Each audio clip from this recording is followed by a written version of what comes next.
بسم اللہ الرحمن الرحیم۔ السلام علیکم۔ ملک اور رعایا کے صحیح حالات معلوم کرنے کے لیے پرچہ نویسی یعنی خفیہ پولیس کی ابتدا حضرت عمر رضی اللہ عنہ کے زمانے سے ہوئی۔ بعد میں ہر عادل خلیفہ اور بادشاہ نے اس محکمہ کو نہ صرف باقی رکھا بلکہ وسعت بھی دی۔ یہ محکمہ انتہائی معتبر اور مخلص حکام کے سپرد ہوا کرتا تھا۔ اورنگزیب عالمگیر کے زمانے میں بھی یہ محکمہ معتبر اور محتاط حکام کے سپرد تھا، جس کی وجہ سے برصغیر یعنی ہندوستان کے کونے کونے کی خبر عالمگیر کو پہنچتی رہتی تھی اور معمولی سے معمولی واقعہ کا بھی اسے علم ہوتا رہتا تھا۔ وہ اپنے تمام عمال کی کارگزاریوں کی نگرانی انہی پرچہ نویسوں یعنی خفیہ پولیس کے ذریعے کرتا تھا۔ اس نے شاہی جاہ و جلال، شان و شوکت اور ناز و نعمت کے بجائے اپنی زندگی رعایا کی خدمت اور راحت رسانی کے لیے وقف کر رکھی تھی۔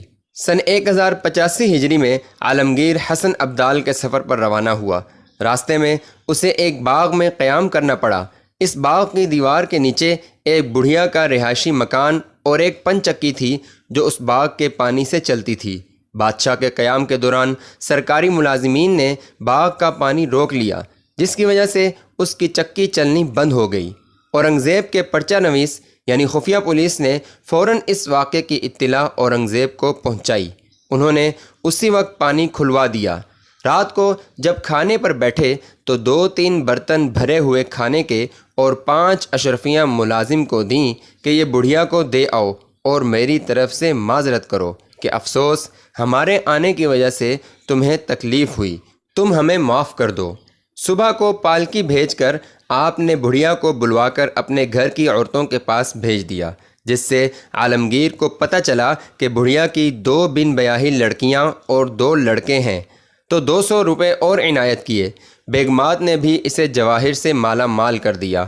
2-3 دن بعد آپ نے بڑھیا کو پھر بلوایا اور لڑکی کی شادی کے لیے 2000 روپے عنایت کیے۔ بیگمات اور شہزادوں نے اس بڑھیا پر اشرفیوں کی بارش کی۔ اس طرح چند دنوں میں بڑھیا امیر بن گئی۔ اورنگزیب کے ملازموں کے ہاتھوں اس بڑھیا کو جو تکلیف پہنچی، اس کی تلافی کے لیے انہوں نے خود معافی مانگی اور اس سے کئی گنا زیادہ معاوضہ بھی ادا کیا۔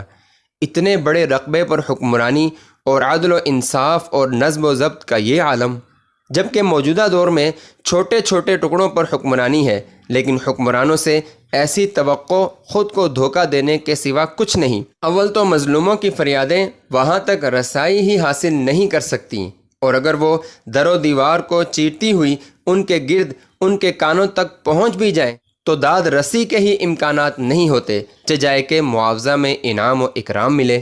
حضرت طاؤس رحمہ اللہ نے سلیمان بن عبد الملک سے فرمایا، اے امیر المؤمنین، جہنم میں ایک چٹان کو گرایا گیا تو 70 سال تک اس میں گرتی رہی، تب جا کر اس کی انتہا کو پہنچی۔ کیا آپ کو معلوم ہے اللہ تعالیٰ نے وہ کس کے لیے تیار کی ہے؟ سلیمان نے کہا، معلوم نہیں۔ طاؤس نے فرمایا، ہلاکت ہے جس کے لیے اسے تیار کیا گیا۔ اس کے لیے ہلاکت ہے جس کو اللہ نے اپنے حکم میں شریک کیا یعنی حکمران بنایا، لیکن اس نے ظلم کرنا شروع کر دیا۔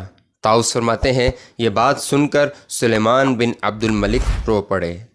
اچھے اور بہترین واقعات سننے کے لیے چینل کو سبسکرائب کریں۔